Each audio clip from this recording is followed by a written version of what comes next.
मोदी सरकार के पास अब नई आइडिया खत्म हो गई है। ये बजट भारत की कहीं अधिक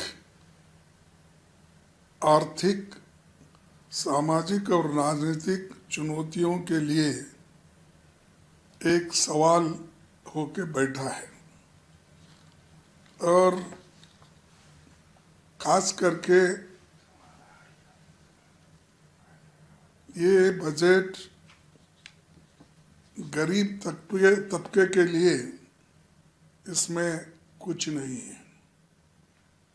इन्फ्लेशन कंट्रोल करने के लिए भी इनका कोई समाधान, सकारात्मक कोई सलाह या कोई कदम उन्होंने नहीं दिखाया।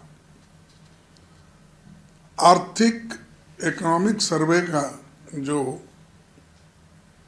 ये दिखाता है कि व्यापार में अनिश्चितता भारत के लिए एक प्रमुख चुनौती बताता है, लेकिन बजट मुश्किल से इस समस्या को स्वीकार करता है।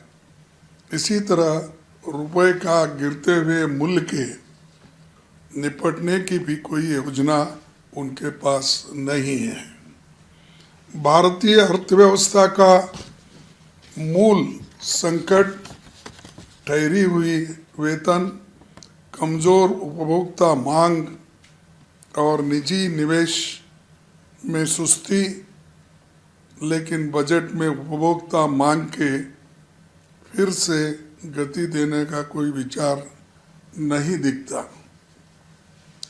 घरेलू बचत में कमी और व्यक्तिगत कर्ज के बढ़ते बोझ पर भी ध्यान नहीं दिया गया है। युवा शक्ति की तमाम पैकेजिंग के बावजूद शिक्षित युवाओं में फैली व्यापक बेरोजगारी के संकट का कोई समाधान नहीं है। वित्त आयोग का सिफारिश का अभी और अध्ययन करना होगा, लेकिन वे गंभीर वित्तीय दबाव में चल रही राज्य सरकारों को कोई राहत देती नहीं दिख रही है। असमानता ब्रिटिश राज के दौर के स्तर को पार कर गई है, इनइक्वालिटी, लेकिन बजट में इसका जिक्र तक नहीं किया गया है। न ही एससी, एसटी, ओबीसी, अदर पिछड़े हुए लोगों के लिए, इकोनॉमिक ईडब्ल्यूएस के लिए, अल्पसंख्यकों के लिए इसमें कुछ सहायता का प्रावधान उन्होंने नहीं बनाया। मैं उदाहरण के तौर पर चंद चीज़ें आपको बताऊंगा। एजुकेशन में लास्ट ईयर जो अलोकेशन हुआ था 13,000 करोड़ खर्च नहीं किया गया। सोशल जस्टिस जो हमेशा शेड्यूल कास्ट, शेड्यूल ट्राइब और दबे हुए लोगों की मदद करता है, उसमें 2,242 करोड़ खर्च नहीं हुए। ट्राइबल अफेयर्स में 4,101 करोड़ खर्च नहीं हुए। माइनॉरिटी अफेयर्स यानी उनके लिए जो पैसा रखा गया था उसमें 1,190 करोड़ आज खर्च नहीं किए। इतना पैसा उन्होंने खर्च नहीं किया और वो ये कहते हैं कि हम सबकी भलाई कर रहे हैं। क्या है उनका स्लोगन है ना, सबका साथ सबका विकास, लेकिन यहाँ तो खुद ही उनके आंकड़े दिखाते हैं कि इन दबे हुए, कुचले हुए और खासकर एजुकेशन में उन्होंने जो पैसा खर्च नहीं किया, और उसके अलावा भी एजुकेशन को हम बढ़ावा देंगे ये कहने वाले बजट में लास्ट ईयर से भी कम पैसा रखा गया है। और एजुकेशन तो इम्पोर्टेंट है, और एजुकेशन को हमेशा हम ये चाहते हैं कि एजुकेशन, हेल्थ, रिसर्च ऐसे चीज़ों को ज़्यादा पैसा रखना चाहिए। ये हम सब का डिमांड है।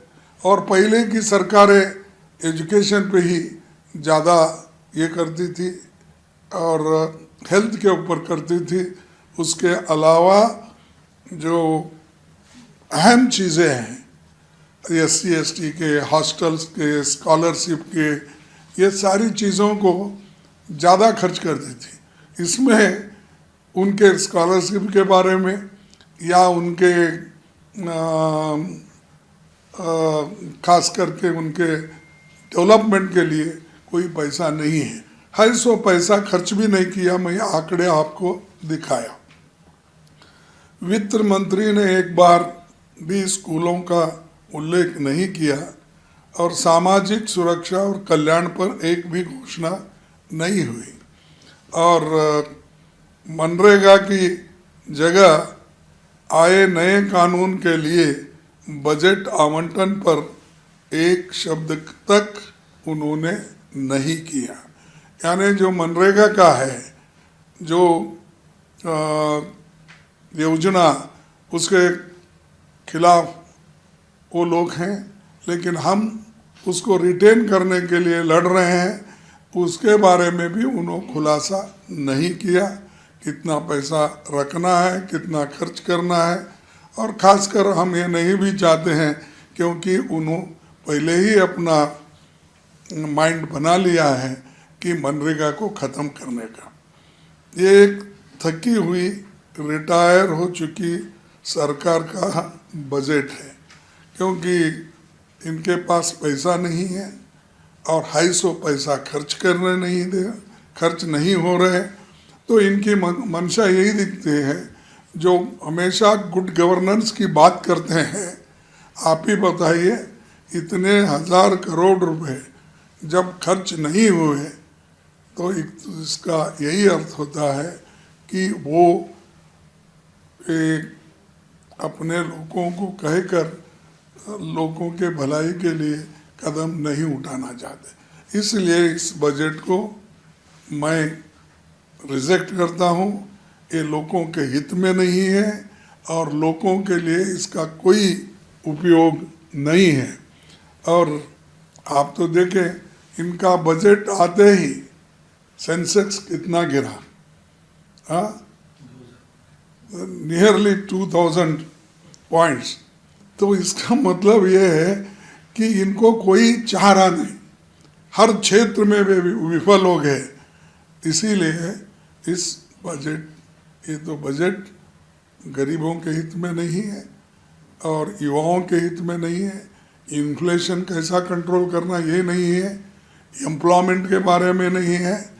ये सारी चीज़ें उनमें उन्होंने अपने बजट में नहीं रखा। इसीलिए ये सिर्फ रिपीटेशन है, रिसाइकलिंग है। वो जो पहले बोलते आ रहे हैं वही बोलते आ रहे हैं, लेकिन और जो नया दिशा देना था वो नहीं दिए। इसीलिए मैं इस बजट को कहूँगा कि ये सिर्फ पुराने जो उनके वादे थे उसको भी उन्होंने इसमें नकार दिया।